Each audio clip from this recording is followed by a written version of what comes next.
Baik, selamat pagi buat anak-anak kami yang ada di rumah. Pada pagi hari ini kita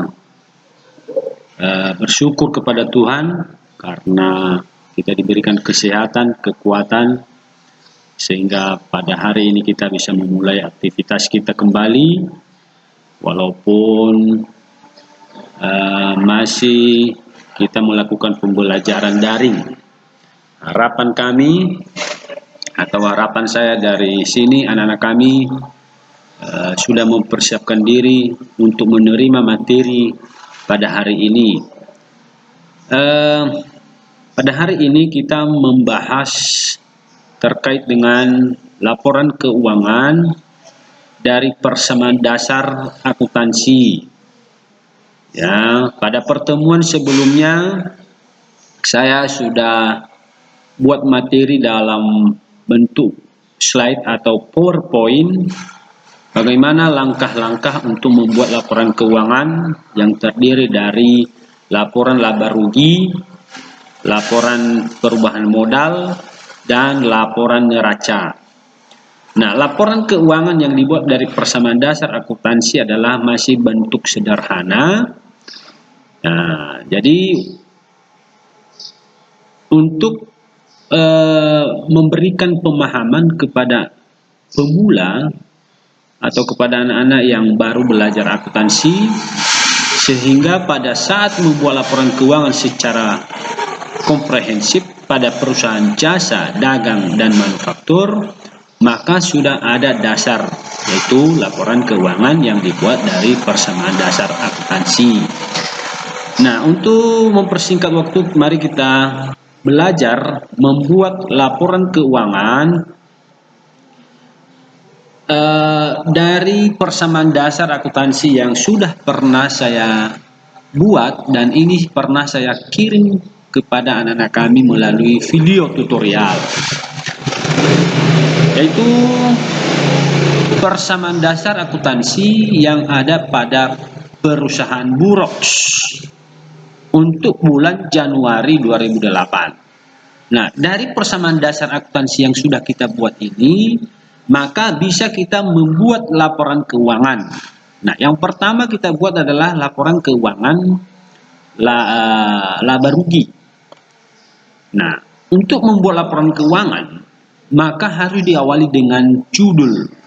Ya, ingat itu ya, judul. Kalau tidak ada judul laporannya, maka laporan Anda tidak menggambarkan laporan keuangan yang sebenarnya, karena akan terjadi kebingungan kepada pemakai informasi bahwa laporan keuangan Anda tidak sempurna. Jadi kita awali dengan nama perusahaan, kemudian jenis laporannya, kemudian periodenya. Ya, jadi kita buat laporan keuangan untuk perusahaan Burox pada bulan Januari, yaitu untuk laporan laba rugi. Pertama-tama adalah pendapatan usaha. Nah, kita cek pendapatan jasa yang terjadi di usaha Burox, yaitu ada 3 kali terjadi pendapatan jasa, yaitu tanggal 5, kemudian tanggal 10, kemudian tanggal 22. Nah, ini kita jumlahkan semua ini, yaitu 1.250.000 ditambah 2.500.000 ditambah 1 juta, maka jumlahnya adalah 4.750.000. Selesailah pendapatan jasa. Selanjutnya, beban-beban usaha yang sudah terjadi di perusahaan Burox ada 6 jenis, yaitu biaya gaji, biaya asuransi, biaya sewa, biaya telepon air dan listrik, biaya perlengkapan, biaya penyusutan kendaraan. Nah, biaya gaji kita cek di keterangan, ada berapa kali terjadi biaya gaji? 1, 2, 3, ya, ada 3 kali. Jadi 900, kemudian 450 dan 450. Sehingga kalau kita jumlahkan biaya gaji itu 1.800.000. Biaya asuransi, nah ini 500. Kemudian biaya sewa 500.000. Biaya perlengkapan kita cek di bawah 750.000 dan biaya penyusutan kendaraan 250.000. Sehingga kalau dijumlahkan beban usaha ini jumlahnya 4 juta. Nah, pendapatan jasa 4.750.000 dikurangi 4 juta maka 750.000. Ini disebut laba bersih sebelum pajak. Ya, jadi dari laba yang dia terima 750 sebenarnya masih ada pajak.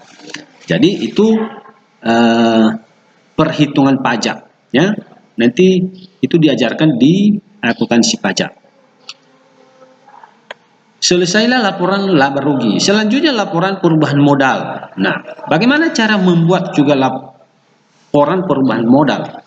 Ya, pertama-tama adalah ini judulnya dulu, ya. Mulai dari nama perusahaan, nama laporannya, kemudian periodenya. Nah, modal awal Tuan Bejo yaitu 116.750.000. Dari mana kita ambil itu? Dari sini. Ini dia di atas. Ini laporan awalnya ini. Modal awalnya, ya. 116.750.000. Kemudian laba bersih sebelum pajak 750. Dari mana kita ambil? Ya, dari laporan laba rugi.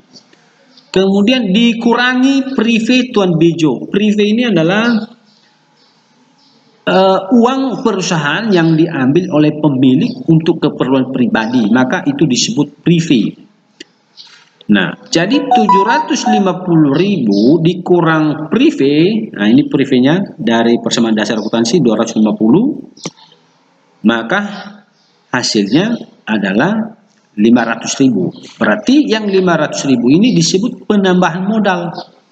Maka ini menambahkan modal awal. 116.750.000 ditambah 500.000, maka modal akhir Tuan Bejo 117.250.000. Selesailah laporan perubahan modal.